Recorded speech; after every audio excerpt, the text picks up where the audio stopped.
Chapter 2, My Prince Charming. At 17, Joe looked exactly like the most decorated war hero in history. Audie Murphy. Audie Murphy had been making movies at the time, and Joe's family didn't let their kids go to movies, so he didn't know who that was. That was one of their religious beliefs, though. The family didn't go to a lot of movies. I fell in love with Audie Murphy at the movies, and then one day he walked across the street into my yard, and I immediately got the connection that he was a handsome man who was going places. Well, Joe would come over and we would play this game called Sorry, a board game. And then, too, I loved to climb trees at that age.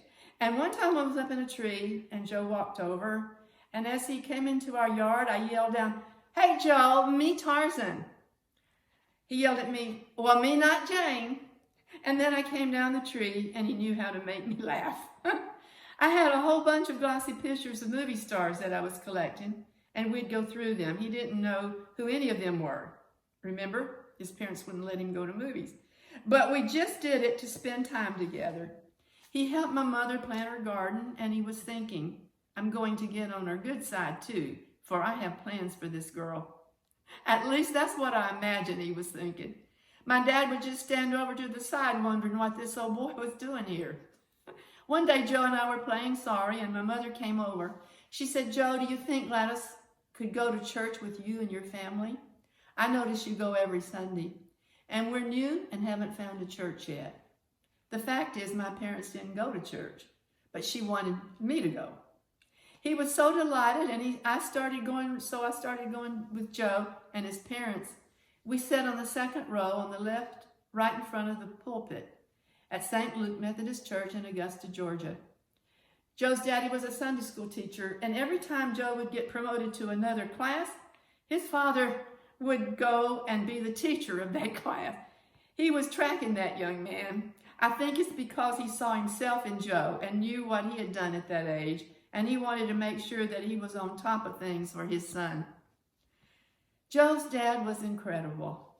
He was an incredible Christian and even had a prayer room in his house. He was a farmer and took his vegetables to the farmer's market every morning at 2 o'clock in the morning. Sometimes Joe would get up and go with him, but before they left, they went to the prayer room and prayed. Remember, 2 o'clock in the morning? When he got home from the farmer's market, Joe's dad would need to take a nap, but before he would lay down, he went back to the prayer room to pray.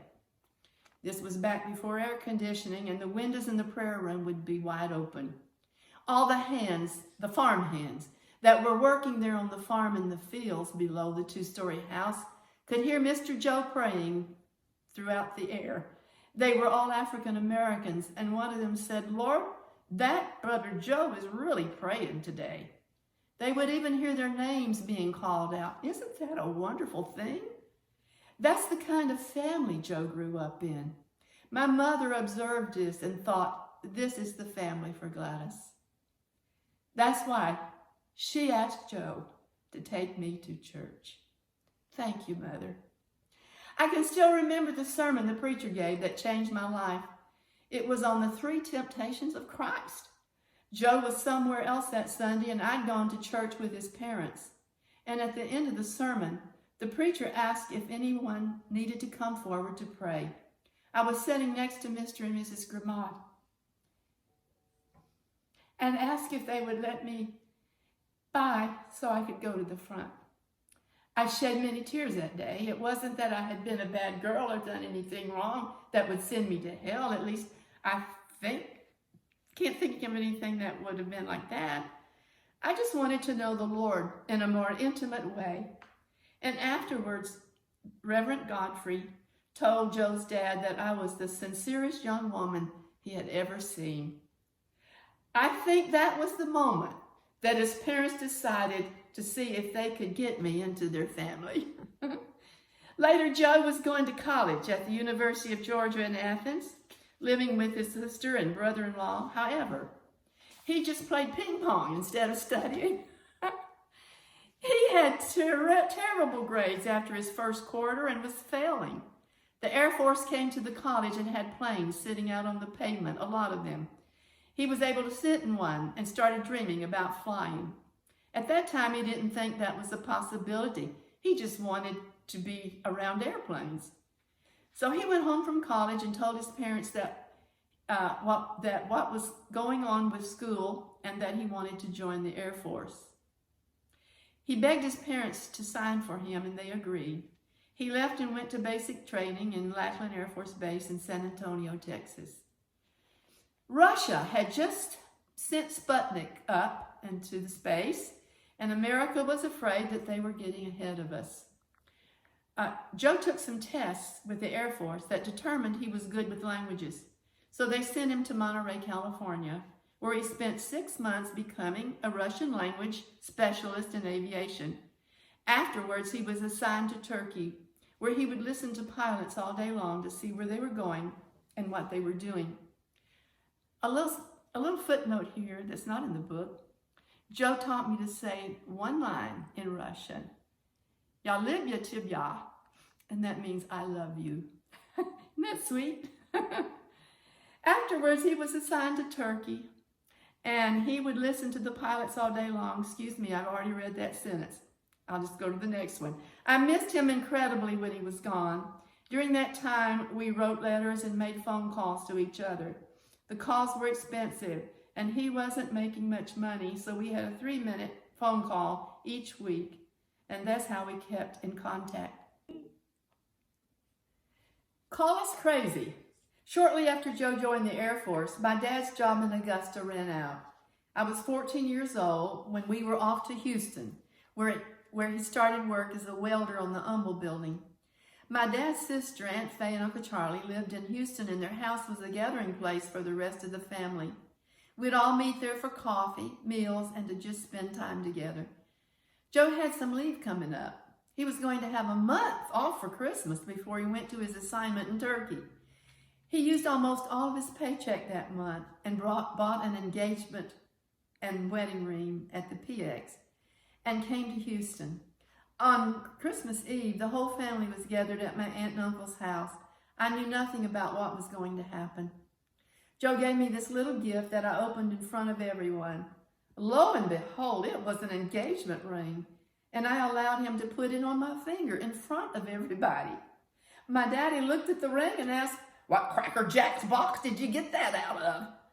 He was not happy, to say the least. Didn't faze Joe at all, though, nor me. He ended up talking with Uncle Charlie in private afterwards and told him, "Don't worry." He said Joe's is going off to Turkey for a year, and we'd never actually get married. That was Uncle Charlie's thought. My mother found out what Uncle Charlie had said and somehow got that message back to Joe. So Joe decided that he would take care of business before he left. So there in Houston, Texas, on January 18, 1957, we got married. I was only 14 years old, but I easily passed for 18. Joe had a lot of chutzpah, or guts is maybe a better way to say it. He borrowed my daddy's car that night, a Chrysler, drove my dad off and dropped him off at a poker game at Uncle Charlie's house, then drove us to the Justice of the Peace. Now, there we were, standing in front of the door. I almost backed down right there. And Joe grabbed me by the hand and dragged me across the threshold. And he said, "You're going to marry me." The judge and his wife were witnesses, all while calming down their children in the bedroom. My grandparents had a trailer sitting next door to ours, where Mother and Daddy lived. They were out of town. So we spent our honeymoon night in the trailer next to my mom's and dad's. We didn't see my dad that night. The poker game went on all night, and he came home the next morning.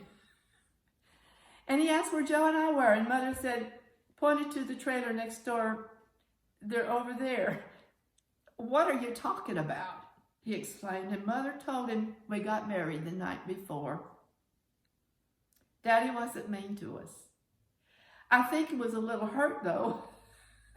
He asked me to promise that I would finish high school, and I made that promise to him and kept it.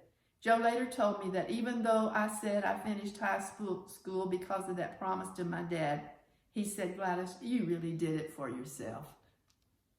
End of chapter.